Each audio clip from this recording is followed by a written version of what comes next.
Hello there. Welcome to my review of the Rockford Files Season 1, Episode 17, Claire. Written by Edward J. Lasco and Stephen Cannell, and directed by William Wyatt. The episode begins with a woman, Claire Prescott, played by a pre-Dynasty Linda Evans, fleeing a restaurant, pursued by two goons, Stone and Willett, played by Lance Legault, who I know best from the A-Team, and Lane Smith, who would go on to play Perry White in the Superman TV series. A car chase ensues and she manages to get to her apartment, packing a bag and making a call to Jim, asking for his help. Jim's none too happy to hear from her, and neither is Rocky, who is able to fill in some of the details about how they know each other.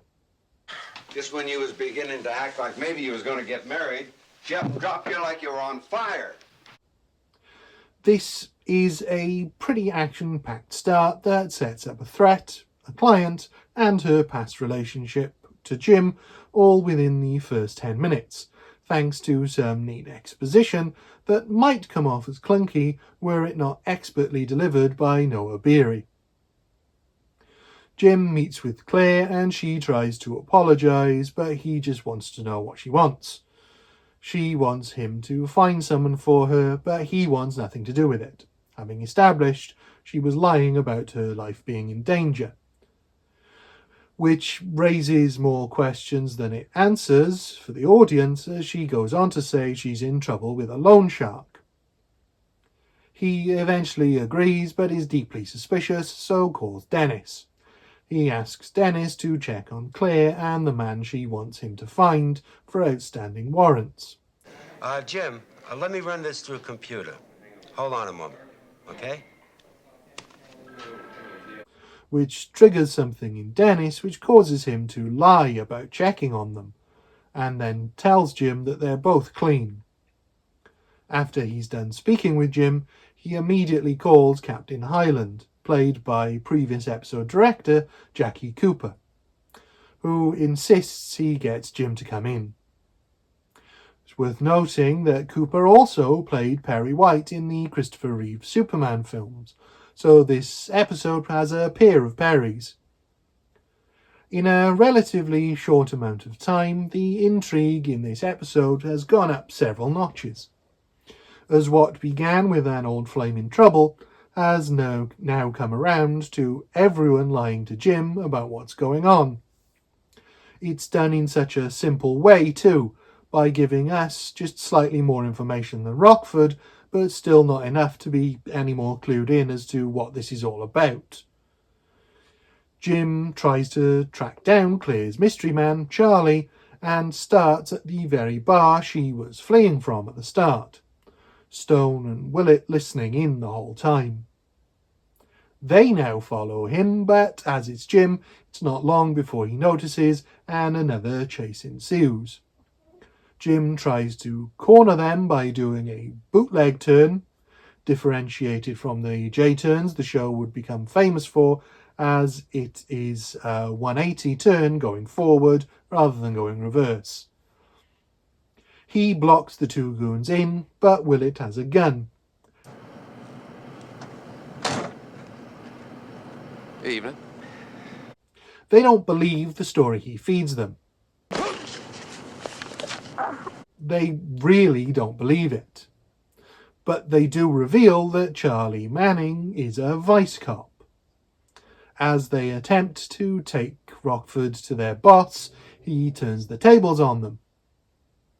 This whole scene shows just how good Rockford is at understanding people, as he knows exactly how far to push it to give himself the upper hand. He lets them think they're in control right before he switches modes from flippant doofus to tough guy. Also, getting them to throw their car keys away, then get under their car so they won't be able to follow him easily, is a genius maneuver. Jim goes straight to Dennis with the two goons' wallets and is furious Dennis didn't tell him about Manning. Dennis takes him to Hyland, who tries to strong arm him into revealing what he knows, If he turns up dead and I find anything to prove that you knew something that could have saved him, you're going to wind up an accessory after the fact in his murder. But Jim is far too savvy for that. No, I'm not. I'm not even going to be a material witness unless the DA can establish me on preliminary, which he can't. There's no foundation. And it's a joy to watch him run rings around this senior officer. And he can't get me in cross-examination for the same reasons, so thanks for the invitation. I think I'll go fishing. Highland reveals Manning is supposed to check in every hour, but is 2 hours overdue. And he wants to see Claire. Jim eventually agrees to bring her in. Then you get her here fast. Well, that's up to her, but I'll try.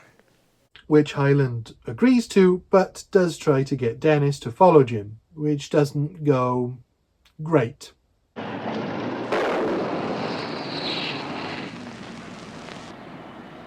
When Jim gets to Claire's hotel room, she's gone, which Highland is furious about and clearly hasn't learned his lesson as he once again tries to threaten Jim to no avail. I'll find something for you, anything. I got city and county statutes you never heard of. I'll end up sending you to the showers. Now, you got it? He reminds me of my high school gym coach. When he gets back to his trailer, Rocky reluctantly admits that Claire left a message for him, and so he calls her, furious that she kept so much from him. As Jim is about to meet Claire, he gets a call from Dennis letting him know that Manning has been found dead and Claire is the chief suspect. Jim tells Claire about Manning, and she now tells him the truth. When she broke up with Jim, it was because Manning was in the room. She was unwittingly running drugs for her boss, and Manning caught her and had her work for him with threats of conviction if she didn't. Jim tells her she should have called him, as he would have told her that Manning was playing her. He tells her that she should leave town and calls Rocky to bring some money for her, but Stone and Willits are holding Rocky at gunpoint. Jim agrees to exchange Claire for his father, but of course has no plans to do so.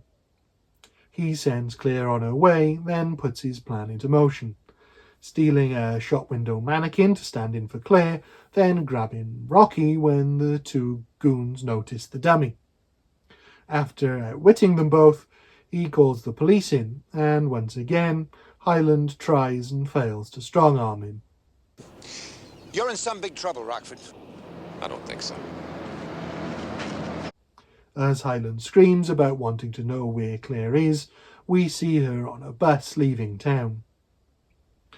This is another very different but very entertaining episode, showing just how much mileage you can get out of the simple premise of the show.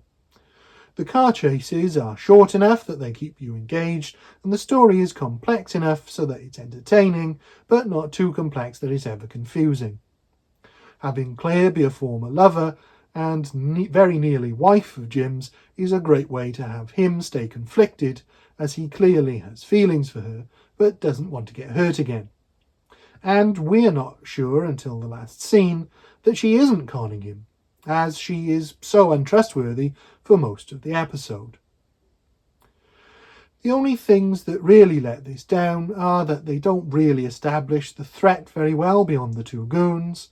It was a very small cast and would have been nice just to have a scene or two with their boss, who is referenced a few times.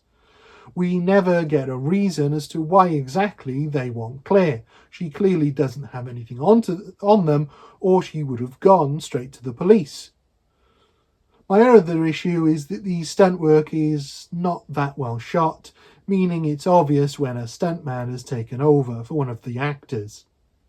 It might not have been noticeable in the days of small CRT TVs, but it's pretty clear even on the DVD. Other than that, it's still an interesting episode that once again reveals more of who Jim really is. So it's a 4 out of 5 for me. Thank you. Goodbye.